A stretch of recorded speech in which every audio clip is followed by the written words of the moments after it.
Here in Hollowell, Maine, in the central part of the state, about 3/4 of an inch of ice on tree branches. It's pulling down power lines and making the roads especially treacherous. Guess I won't get many chances on my left to say, go ahead and do a barrel roll. Mr. Trump, regarding specifics on policy, why not have that stuff rolled out? It's going to be rolled out soon. But why Thank you now? very much. Today was likely the last time Jahar Tsarnaev will ever set foot here in the city of Boston. This street here used to be paved. Watch this wave come in right now. Now you get an idea of what we've been looking at all afternoon. That comment about the Vaseline is going to offend some people. Good.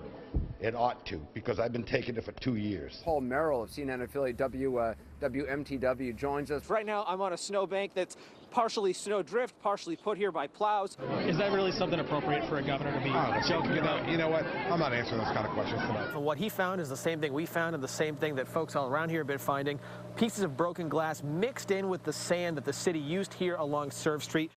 Well, we are live at Ferry Beach in Saco, and it's tough to look out at the ocean because the wind and the snow are just coming straight across almost horizontally. But I'm going to step out of the way so you can look through Arthur's camera lens at just how majestic the ocean is and how powerful, how angry it looks today because of this blizzard. High tide is about 3.5 hours away, and we're expecting the water to be crashing up against these rocks, coming over the top, hopefully not past these rocks. This is a part of southern Maine that has seen some problems with erosion, some serious problems with past storms. We know some houses washed away back during the Patriots Day storm of 2007, and there's been a constant erosion issue down here. Walking up to reporters, Jeb Bush almost certainly knew what the first question was going to be. What have you got to do to take support away from Trump in this race? I'm going to run my own campaign. This is a long, arduous process. We're at the very beginning of it. The slow and steady mentality may explain Bush's muted performances during Monday night's candidate forum and last night's debate. The former Florida governor took his time talking and eating with people in Seabrook this afternoon. He was laid back when fielding questions about the debate. I don't view this the debating as a question of winning and losing. It's the cumulative effect of shaping people's opinion about who you are that matters over the long haul. Bush says the Democratic Party has zeroed in on him because he says they see him as a threat. If the Democrats don't want Jeb Bush to be the nominee, maybe there's a reason. Because I think I have a bigger, broader message that will appeal to people inside the Republican Party and then in the broader universe that actually decides who the president's going to be. We asked voters about the crowded Republican field and Bush's performance so far. I'd like to see him a little bit more outspoken on some things. As it gets closer to the primary, they'll start to separate. We also asked Bush when he'll be visiting the family compound on Walker's Point again. You going to come see us in Maine soon? I am. I'm coming there tonight. Not to necessarily see you, but I'm going to come talk to us. I'm going to go see my parents tomorrow morning. My mom wakes up about 5:30. And I'm going to spend an hour with her before I take off to Atlanta. Though we'd welcome him here at the studio, too, if he wanted to stop by. Before tonight's trip to Maine, Bush will be part of a town hall in Barrington, New Hampshire. That's scheduled for just a few minutes from now at 6:30. About 3,000 of these things were made in Czechoslovakia during the Cold War. This one, like many others, now privately owned. It flew in from New York today. It will be part of this weekend's air show. And earlier this afternoon, I got to take a ride in this and even at a few points take over the flying myself. Our pilot was Larry Labriola, whose nickname is Lunch because he says he bought lunch too many times.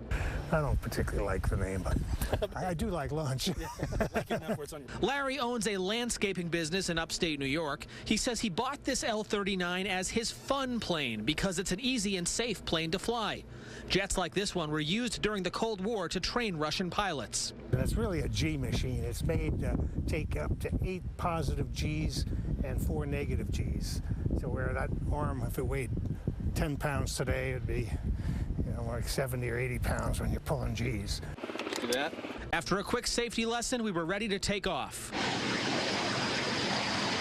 The L-39 can go more than 350 miles an hour. A few minutes into our flight, Larry let me take over the controls. It only took a slight movement of the stick and push of the pedal to get the jet to bank.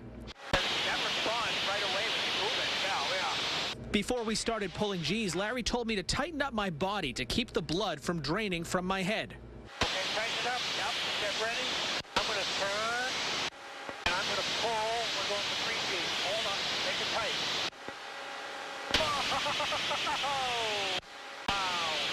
Next, it was time to do some rolls. An aileron roll is just like an extended turn.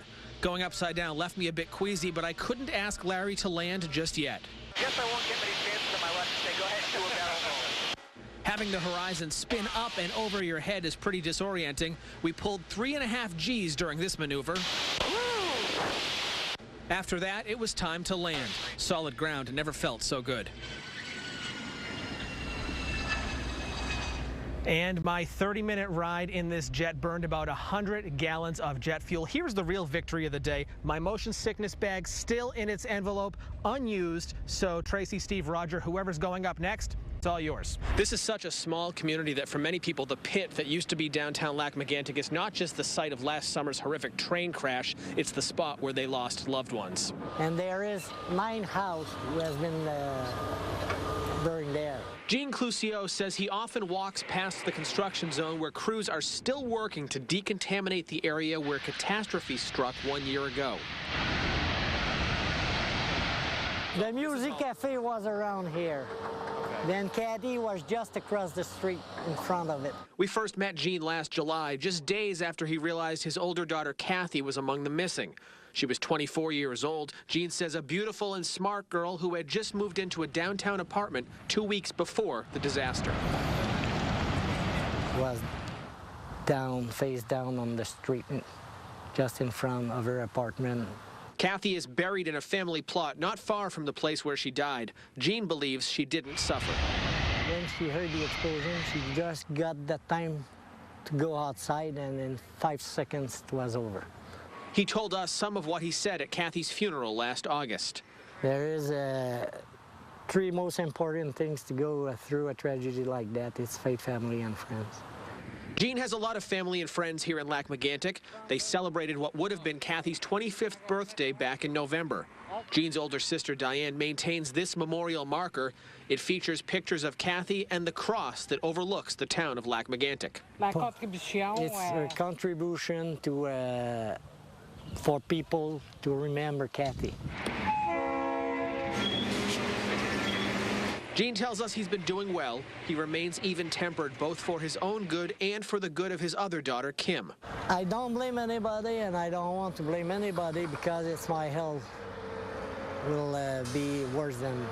He says he forgives anyone who made mistakes that contributed to last summer's tragedy. That includes the train engineer, who is one of 3 people facing criminal charges. If I get a chance that I told you to meet him once, I will shake his hand and I will say, don't be worried about me. That peaceful nature is something Gene gets from his memories of Kathy, along with his faith, family, and friends. He says family members think the angel on top of this Lac-Mégantic Victims Memorial resembles the daughter he lost. Rien ne pourra nous séparer de l'amour de Dieu. It means that nothing can separate us from the love of God. Gene plans to attend this weekend's memorial services, and he will also be part of a silent walk that will last 47 minutes, 1 minute for each of the victims.